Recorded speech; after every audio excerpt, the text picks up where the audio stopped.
Jacobs enforcement agents are well known for sending multiple letters and making numerous calls when chasing debts. Like all debt collectors, they're not immune from occasionally stepping over the line or just being a little bit tough to deal with. But that doesn't mean that you can't get on top of your debt and stop Jacobs chasing you. First things first, Jacobs is a legitimate company. They're not a scam, they're not cowboys, but that doesn't mean it's going to be all sunshine and rainbows dealing with them. Whenever any debt collector contacts you, the first thing you want to make sure is that they can prove that the debt is yours to pay. The burden of proof is on them, not you, so be ready to ask them to prove that you owe the debt. That should keep them off your back for a little while you have time to work out how to move forward. If the debt is yours, then the simplest solution is to work out how to pay it. Agreeing a method to start paying back will normally keep Jacobs from contacting you, assuming that you stick to your agreement. Sadly, it's easier said than done, especially if you didn't know you had the debt in the first place. Luckily, you don't always have to pay all the debt back. If you're struggling financially, then there are options out there that could help.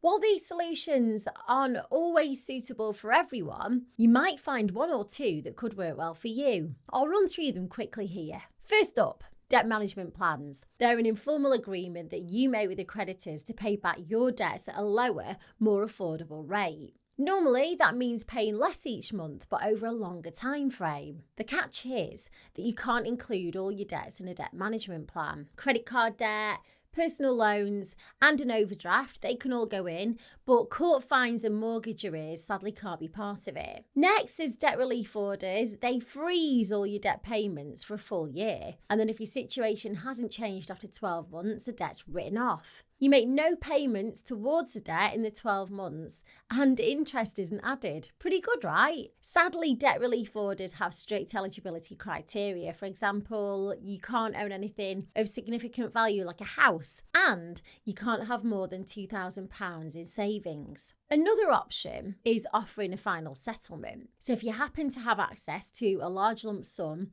you can offer that to Jacobs or the creditors that they work for. It might not be the full amount that you owe, but sometimes they'll be willing to write off the remaining debt because you'll be saving them the time from chasing you down for payments each month. Unfortunately, getting your final settlement offer agreed might not be that simple, and Jacobs or your creditor could simply refuse. Individual voluntary arrangements are another way to deal with Jacobs. It's a formal agreement between you and your creditors to reduce your payments to one simple payment each month. It lasts for 5 years, and at the end, any remaining debt is written off. Again, like with all these options, there are catches. IVAs are legally binding, so you'll need to keep up with these terms that you agree to. Otherwise, you could end up back to square one with Jacobs. But all the time it's in place, you shouldn't hear from Jacobs. Bankruptcy is probably the most famous option. You may already know, but with bankruptcy, all your assets are reviewed and some may be sold off to pay back your debt.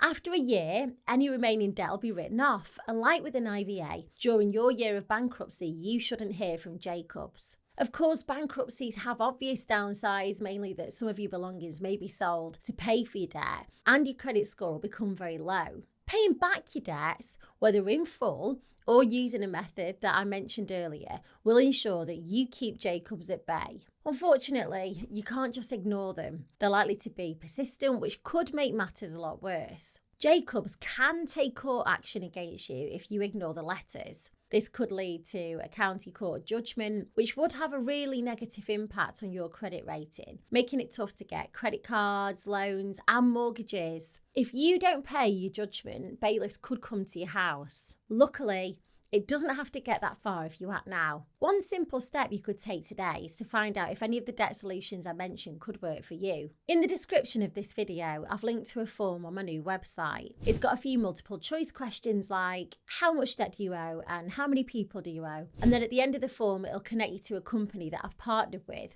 to provide you with all the information you need about debt solutions that are available. So click the link in the description, go and check it out and let me know how you get on.